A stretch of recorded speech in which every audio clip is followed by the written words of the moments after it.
Since the founding of the United States, there has always been a struggle among social classes, those who have much and those who have little, and this is still present today.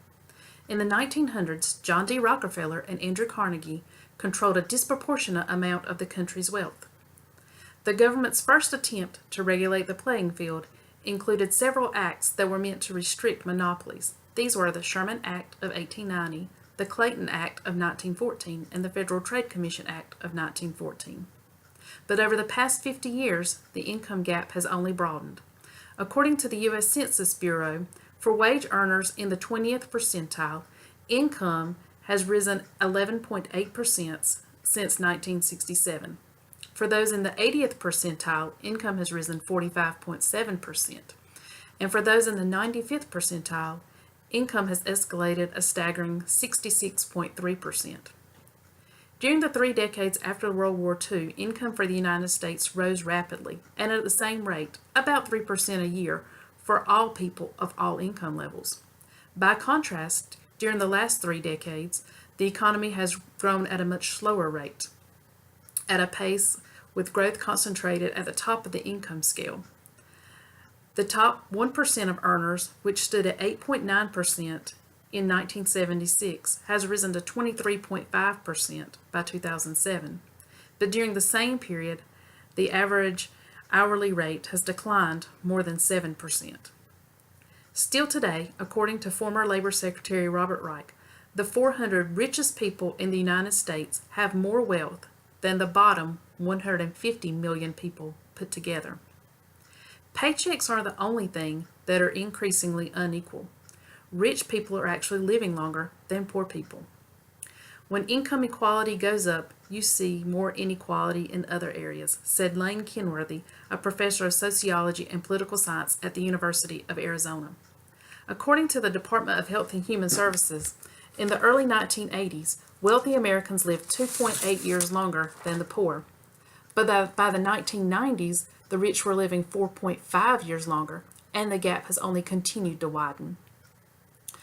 It also affects education, according to the Russell Sage Foundation. Americans born in the early 1960s, 5% of people went to college, and 35% of rich folks did. Only one generation later, for Americans born in the 1980s, the number of rich people going to college has jumped by 20%, but for those in lowest incomes, it has risen by only 3 percentage points. This further perpetuates the cycle of income equality as an increasing number of middle-class jobs favor the more educated. Some economists have even argued that the widening income gap suppresses economic growth and job creation, and may be one of the reasons that economic recovery doesn't really feel like recovery at all for those that need it the most. Since the recession ended, growth has averaged at 2.2%.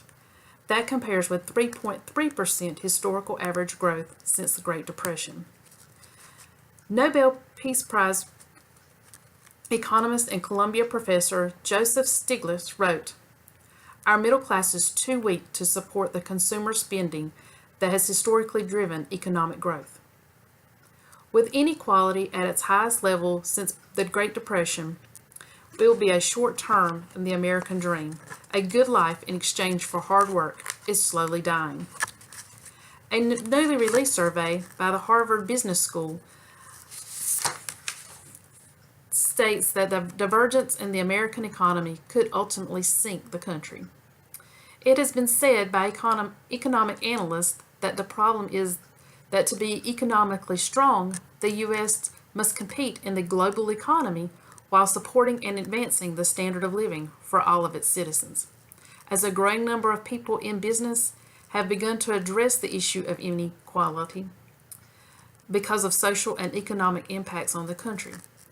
It's not that inequality by its nature is completely bad. For capitalism to work, you need people who can invest in new ideas, and many individuals are happy as employees or small business owners. But that everyone needs a sense that they are getting something for their labor. When they feel they are being treated unfairly, they get angry. Anger builds. Pull enough angry people together and you suddenly have an uncontrollable mob.